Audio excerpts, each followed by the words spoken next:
Would you bow your heads together with me? Holy One, you have many names, but we hope they all point to the same essence: love.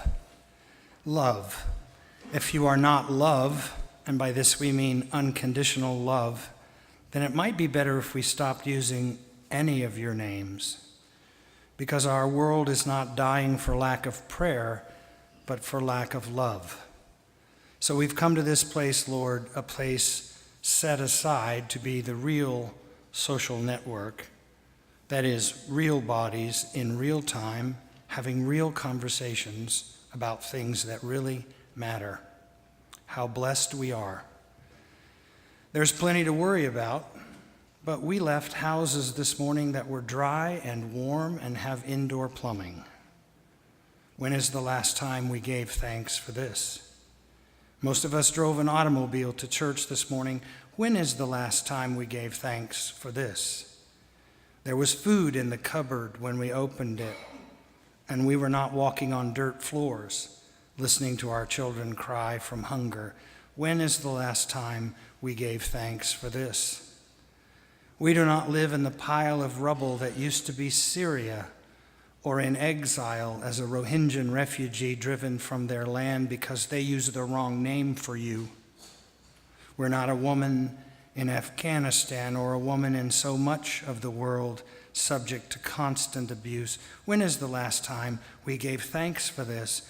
Of course we dream of a better world, even right here at home, where so much is so unfairly given to so few, while so many live with so little, and then fall into despair because they watch TV and then compare it to real life. We have work to do, Lord, but none of it can begin until we give thanks, gratitude being the only way to live, Lord, the beginning of all wisdom. So here we are, your grateful people. Put us to work. But as a famous tennis player said yesterday as she lost her final match to a younger player, no booing, no booing. Instead, let us recognize beauty and truth and the astonishing capacity of human beings to hope. And then let's cheer. It will encourage our friends and confuse our enemies. Bless this church, Lord, as we continue the work of love to which you have called us. This we pray in the name of love in every language. Amen. I turn to the gospel selection in the lectionary, and it's the story of Jesus calling the Syrophoenician woman a dog. And I thought, well, given recent events and people calling people dogs, I don't think I want to start there. So I looked at the Isaiah passage, and there's this beautiful, beautiful poem. For those of you that like to follow along, it's Isaiah, the 35th chapter, beginning at verse 4, very short. Say to those who are of a fearful heart, be strong, do not fear. Here is your God. He will come with vengeance, with terrible recompense. He will come to save you. Then the eyes of the blind shall be opened, and the ears of the deaf unstopped. Then the lame shall leap like a deer, and the tongue of the speechless sing for joy. For waters shall break forth in the wilderness, and streams in the desert. The burning sand shall become a pool, and the thirsty ground springs of water. The haunt of jackals shall become a swamp. The grass shall become reeds and rushes. Here ends this word inspired by God. May God grant to us wisdom and courage for interpretation. When I said last Sunday it's good to be home and back in this pulpit, I really meant it. I know that's the kind of thing preachers are supposed to say, especially old ones who have been gone all summer. But I was telling you the truth. When I decided to start this new chapter in my life, retiring from full-time teaching and taking the summers off from church, it was to spend more time with Sean, to travel, to write and to be with our 3 granddaughters. It wasn't less work I was interested in, it was in recognition of an irrefutable truth, namely, life doesn't get any longer. So do what you can now to be happy and to be what you are called to be for those around you. Besides, I put Lori in charge for 3 months, and how did that turn out? Pretty good, pretty good. It is really a blessing for me to leave a place like this and then come back to find it stronger than when I left. Sean and I got to travel to Iceland, which we have always wanted to do, and we found it breathtaking. With our dear friends Sandy and Nick DeCristofaro, we rented a car and we drove over around the southern coast of the island, gawking at waterfalls that sprang forth from the side of misty mountains like ribbons of wonder. We saw jagged black lava fields covered in this lichen that looked like velour, stretching as far as the eye could see, brooded over by snow-capped glaciers and icebergs marching toward the sea. And besides this primitive wonder with 30 active volcanoes, Sean really liked that, Iceland has some of the best and most expensive fish I've ever eaten. The Pulpit series was great, and I must say, keep your eye on Bailey Perkins. That young woman may be president someday. Think of what an improvement. I can't help but remember Bailey as a freshman in my public speaking class telling me, Dr. Meyers, I'm afraid to get up in front of the class and speak. I said, you can do it. You've got a story to tell. And look at her now. And then, of course, the vigils all summer for our immigrant sisters and brothers, now times 2, are such a gift in this moment when we think there's nothing we can do to change the disastrous course we're on. There's always something we can do. We just can't depend on others to do it for us. In July, the entire Meyers clan, 26 of us, gathered in Green Mountain Falls and hung out for a week on the side of a mountain. My mom, who is 88, about to turn 89, was the oldest, the matriarch.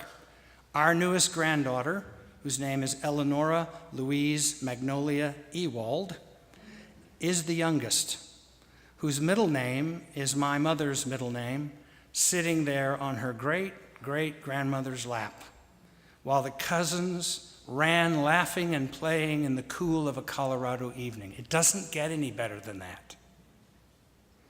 Acting on orders from Lori and with Sean's undying patience, I have been pecking away all summer at a book I am writing about God. I thought I'd pick a small subject. And let me be clear, only a fool writes a book about God. The oldest and best advice for authors, you know this, is to write about something you know. Well, guess what? That's why nobody writes books about God. At least books that anyone wants to read. They all sort of collapse under the weight of their own arguments, either for or against the existence of God. So I'm trying to do something different and move our language in church away from the old man in the sky whom we fear and petition for favors, and toward a more spiritual, less personal understanding of divinity. This is really just 65,000 words about the luminous web. It's also been a strange and a stressful summer if you've chosen to watch the news. I said in the pastoral prayer last Sunday that it was the summer of our discontent. For me, the full extent of the darkness that has descended upon us came clear when we started separating children from their parents at the border, and the president said in that sort of breathy voice of his that feigns sincerity but only reveals pathology, "You've got to separate the children." That's when I realized we'd arrived at a moment of truth, if there is still anything we can all agree on is true, namely that liberals and conservatives could all unite around this one fact, certainly all religious folk: you never, ever, ever separate children from their parents unless the parents are a danger to those children. And to all my evangelical friends out there who really, really, really love Jesus and say we need more Bible, let's be clear. The scriptures implore us to care for orphans and widows, not to create orphans and widows. And in case you're thinking right now, Robin's about to get all wound up and start telling us what we already know, that we're on the verge of losing our democracy, and in the days to come we face a constitutional crisis that will determine whether anyone is really above the law. I know you already know this. I also know you don't need me to run down a list of dangers from the pulpit and make you feel worse than some of us already feel, so I won't. What I will do, however, is read you a poem from Isaiah that's strangely out of place and might be exactly what we need to hear this morning. When I say out of place, I mean that scholars are sort of confused about why this poem just pops up here in the 35th chapter of what's called 1st Isaiah. Without getting too technical, Isaiah is often described as broken into 3 parts, 1st, 2nd, and 3rd Isaiah, and those are 3 periods of time as well. And in 1st Isaiah, the text is dark and foreboding because Israel is in exile and surrounded by enemies. In fact, in the chapter just before our text this morning, there is a dark poem as ominous as anything you will read. Listen. The streams of Edom shall be turned into pitch, and her soil into sulfur. Her land shall become burning pitch. Thorns shall grow over its strongholds, nettles and thistles in its fortresses. In other words, God is going to trash Edom, which, by the way, is named after Esau, the hairy brother of Jacob, who married a Canaanite woman. That was his big mistake, and became the father of the Edomites, the sworn enemies of the Israelites. And in this poem, God is just going to torch Edom, firebomb it like it was Dresden. God is going to wipe them out and infest their fields with thorns and thistles and otherwise prove that Yahweh is not to be messed with when it comes to protecting his chosen people. Then, all of a sudden, out of nowhere, this beautiful poem just pops up. It's like a pop-up poem. It's addressed to no one in particular, kind of like Mary's Magnificat. It's more like a song than a poem, one that just bursts forth like a solitary bird singing in the stillness that follows a violent thunderstorm. It is preceded by this command from God: say to those who are of a fearful heart, be strong, do not fear. Listen, be strong, do not fear. That might be exactly the word we need to hear this morning. In fact, the Hebrew phrase that translates those who are of a fearful heart more literally means one whose hearts are racing. Isaiah calls us to preach this morning to people whose hearts are racing, as if the crisis through which we are passing has given us all AFib, as if adrenaline has dumped into the bloodstream of the body politic and our hearts are racing. This poem should not even be here. It's out of place, and scholars are mystified and wonder if maybe it got sort of cut and pasted here into 1st Isaiah rather than later when the exile has ended and things are much better. Listen, here is your God who will come with vengeance, with terrible recompense. He will come and save you. Then the eyes of the blind shall be opened and the ears of the deaf unstopped. Then the lame shall leap like a deer. I like that. And the tongue of the speechless sing for joy. For waters shall break in the wilderness and streams in the desert. The burning sand shall become a pool, and the thirsty ground springs of water. The haunt of jackals shall become a swamp. The grass shall become reeds and rushes, because now there's water. So right in the middle of all this desolation and hopelessness, this song of hope just pops up. Things are bad now, but they won't always be, because God is coming with vengeance to save us. Now, if you don't like that word vengeance, Well, join the club.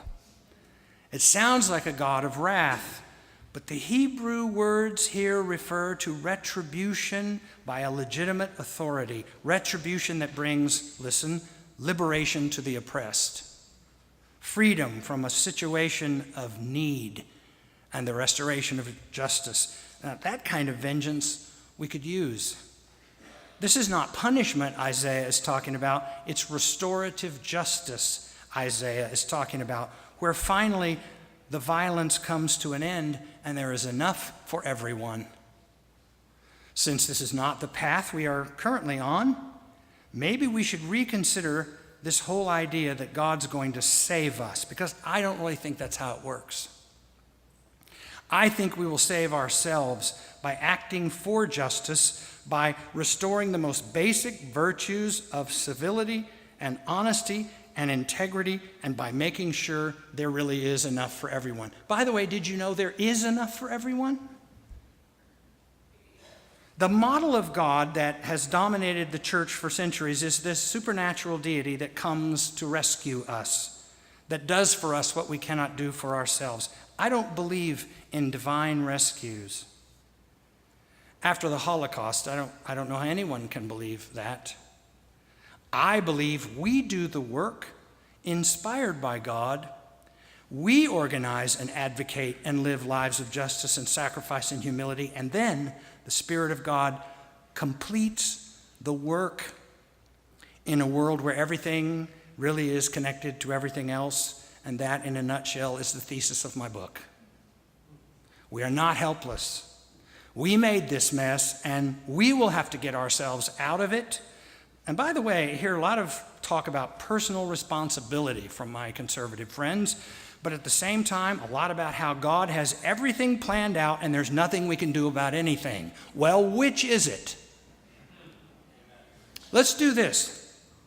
Let's imagine some of the good things that are happening right now and see if we can write our own song of hope. Did you know that in the wasteland that many of our urban centers have become, there are now urban gardens springing up? Places that were once littered with broken glass and cracked vials are now community gardens with rows and rows of vegetables. Can you see this now in your mind? There are young children there and grandmothers together tending them. They're pulling weeds together. Close your eyes and think of something beautiful that happened to you this week. Maybe it was just a small, thoughtful gesture, a door held open, a smile and a word of reassurance, perhaps a blessing from a homeless person who thanked you for even noticing that he exists. Maybe you looked at your spouse and thought to yourself, she puts up with me. Or he does not throw me out. What is this thing called love that is so tenacious, and why does love save us when nothing else can? Well, think about the funerals for John McCain and Aretha Franklin. Just when we needed a reminder of what virtue is, what sacrifice is, what it means to serve, whether that's in the military or in the Senate or by singing at the funeral of Martin Luther King Jr. We remember at just the right moment. Is that timing coincidental? Or is that the work of the luminous web? Why is it, I wonder, that every time I've ever broken down on the side of the road or run out of gas or need some kind of help, it has always been a person of color who stopped to help me? It's true. You know why? They get it. They've been there. And they're not in such a hurry to make more money, they don't have time to stop and help. Think about the fact that right in the middle of this lawlessness and lunacy, Georgia might elect its first African-American man as governor, and Massachusetts its first African-American woman as senator. What? That's Tip O'Neill's old seat. It is possible that 2 members of this church might become the next governor and first lady of the state of Oklahoma. It's possible. And we can increase the possibility by working our tails off and by being generous. and by letting our whole way of being in the world constitute our prayers for a better future. There is decency and virtue and compassion and honesty all around us. We just don't see it because we've decided to live lives of entertainment and scandal. We think that's more interesting. We have this tabloid fascination with firing people or voting them off the island. We should be inviting more of them to the table. Or think about it this way. The man who used to say, "You're fired," is going to get fired. Don't tell me there's no God.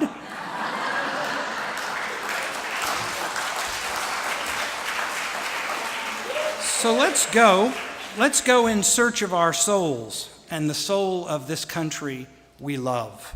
It's still there. It's just kind of gotten buried under our addiction for illusion. We've been too busy pursuing idols instead of pursuing wisdom.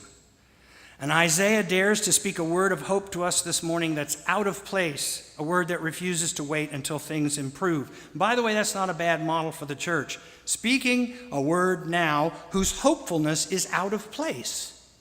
Because things are going to get worse, people, before they get better. And we deserve it when people say, "So what are you people, crazy? Are you crazy?" Yes, we are crazy, like Jesus was crazy. And like many of you, I read the anonymous op-ed from a senior official inside the White House, telling us with extraordinary clarity, and very fine prose, I might add, that people close to the president are doing the best they can to control the damage of someone who, as the writer put it, is not moored to any discernible first principles. Wow. And who seems more and more mentally unhinged as his day of reckoning approaches. But it's what the writer said next that interested me most. Listen, quote, "The bigger concern is not what Mr. Trump has done to the presidency, but rather what, as a nation, we have allowed him to do to us. We have sunk low with him and allowed our discourse to be stripped of civility." Whose fault is that? That is our fault. And this is our day of reckoning. So if I may turn Kennedy's famous aphorism around, ask not what will happen to Donald Trump. Ask what has happened to us and what you plan to do about it. The greatest resistance we could make to this dark moment would be to resist our own worst impulses. It would be the most amazing thing if Americans could find it in their hearts to just walk away from this, to refuse to comply, to be in non-compliance, to go AWOL from the cancer that social media has become, to refuse to respond in kind to meanness, childishness, and narcissism, and then to resist in the most meaningful way of all, which is to show up in mass at a place that, as it turns out, is more powerful than we ever realized. It's called a polling place, a voting booth. Everyone should go there at least once. It really matters. The Old Testament scholar Walter Brueggemann used to say that these sudden outbursts of hope, like the one in Isaiah 35, are not backed up by the evidence. He calls them, and I love this phrase, doxologies against the data. That's not a bad name for what we should all be doing, singing doxologies against the data. Our future depends on our ability to speak a word now that is out of place, to sing our songs before the morning comes. Sing them in the darkness, and then see who shows up to stand with us and sing along. I don't know about you. I think I can hear it. I hear the sound of something. Maybe it's a train coming. Maybe it's the peace train. Peace train, come save this country. It may be a long way off, but you can hear a train coming from a long, long way off. And here's what we should do. We should sing until it gets here. And then we should get on board. Amen.